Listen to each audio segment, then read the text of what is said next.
ప్రతి ఒక్కరికి మెసేజ్లు పంపిస్తా ఉన్నాడు, ప్రతి ఒక్కరికి కూడా ఫోన్లు చేసి చెప్తా ఉన్నారు మీ భూములు జగన్ కాజేస్తాడు అని. అయ్యా చంద్రబాబు, జగన్ ఎలాంటి వాడో నీకు తెలియదేమో, కానీ ఈ రాష్ట్రంలో ఉన్న ప్రతి పేదకు తెలుసు జగన్ ఎలాంటి వాడో అని చెప్పి సందర్భంగా చెప్తా ఉన్నా. జగన్ భూములు ఇచ్చేవాడే కానీ జగన్ భూములు లాక్కునేవాడు కాదు నీ మాదిరిగా అని చెప్తా ఉన్నాడు.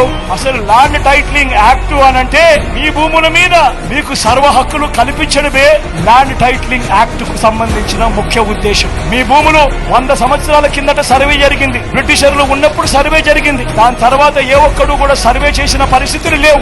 ఎక్కడా కూడా 15,000 గ్రామ సచివాలయాలలో 15,000 సర్వేలను పెట్టించి ఏ ఒక్కరు కూడా ఎప్పుడు సర్వే చేసిన పరిస్థితులే లేవు. ఆ పరిస్థితులు లేక భూములన్నీ కూడా సబ్ డివిజన్ జరక్క, భూముల కొలతలన్నీ కూడా సరిగ్గా లేక అమ్ముకునేదానికి కొనేదానికి ఇబ్బందులు పడతా ఉన్న పరిస్థితులలో ప్రజలందరూ కూడా కోట్ల చుట్టూ తిరుగుతూ, రెవెన్యూ అధికారుల చుట్టూ తిరుగుతూ వాళ్లకు డబ్బులు ఇచ్చుకుంటూ ఇబ్బందులు పడతా ఉన్నారు అని చెప్పి ఈ పరిస్థితిని మార్చాలి అని ప్రతి ఒక్కరి భూమి మీద కూడా వాళ్లకు సంపూర్ణ హక్కులు ఇవ్వాలి అని మొట్టమొదటిసారిగా 100 సంవత్సరాల కింద జరిగిన సర్వేను మళ్లీ రీసర్వే ప్రతి గ్రామంలోనూ చేయించి వాళ్ళ భూముల మీద సర్వ హక్కులు వాళ్ళకి ఇచ్చేదానికి బౌండరీస్ నాటించి రికార్డ్స్ అన్ని అప్డేట్ చేసి ఆ పత్రాలన్నీ కూడా రిజిస్ట్రేషన్ చేసి మళ్లీ ఆ రైతన్నలకు వాళ్ళకే ఇచ్చే కార్యక్రమం జరుగుతా ఉంది అంటే ఇంత గొప్ప కార్యక్రమానికి